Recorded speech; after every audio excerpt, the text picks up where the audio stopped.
I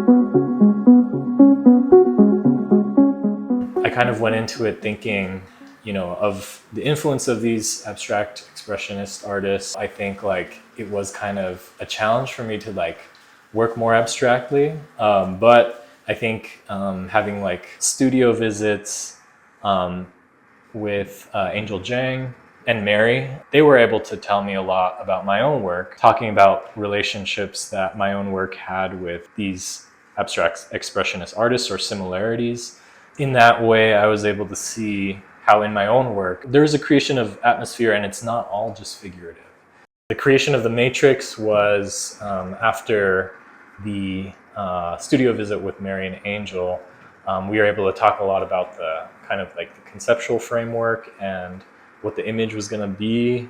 I was thinking a lot about that studio visit when I was biking home one day, and I just started taking pictures of like just interesting things that I would see here and there for about a week. And there was one night where, I passed like this really interesting shadow on a concrete wall downtown. And I ended up using that as kind of a starter for this image that I was working with. And then I ended up using the rabbit laser cutter to kind of carve out this image onto a piece of plywood. And I did that with another layer with another piece of plywood.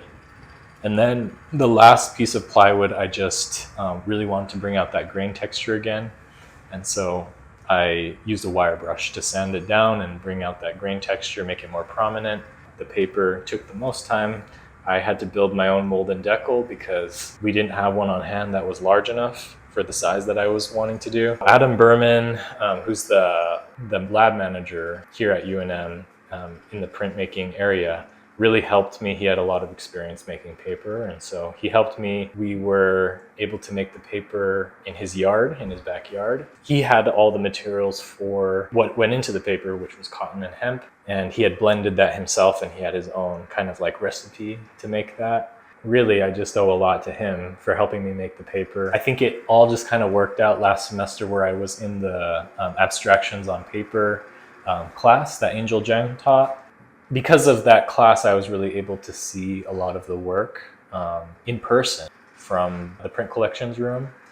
And that was very inspirational. I think a couple pieces that I could definitely point to are some of Helen Frankenthaler's and Elaine de Kooning's. But one I think that kind of stood out was printed by Garner Tullis, but it was a collaboration with Helen Frankenthaler. It just had such a prominent grain texture. She didn't re-ink the full matrix, but she did add ink between each print in certain areas. And I felt that that really created this atmosphere that is in a lot of her work, but also showing the materiality of the matrix. And I was really inspired by that.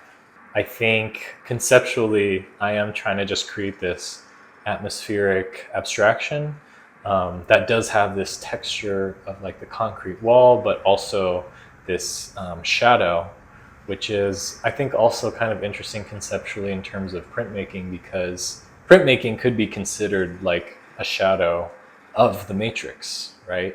You can get multiple kind of prints off of one, very physical material. And those prints are in the shape of the matrix, but they're something different, which maybe you could consider a shadow as well.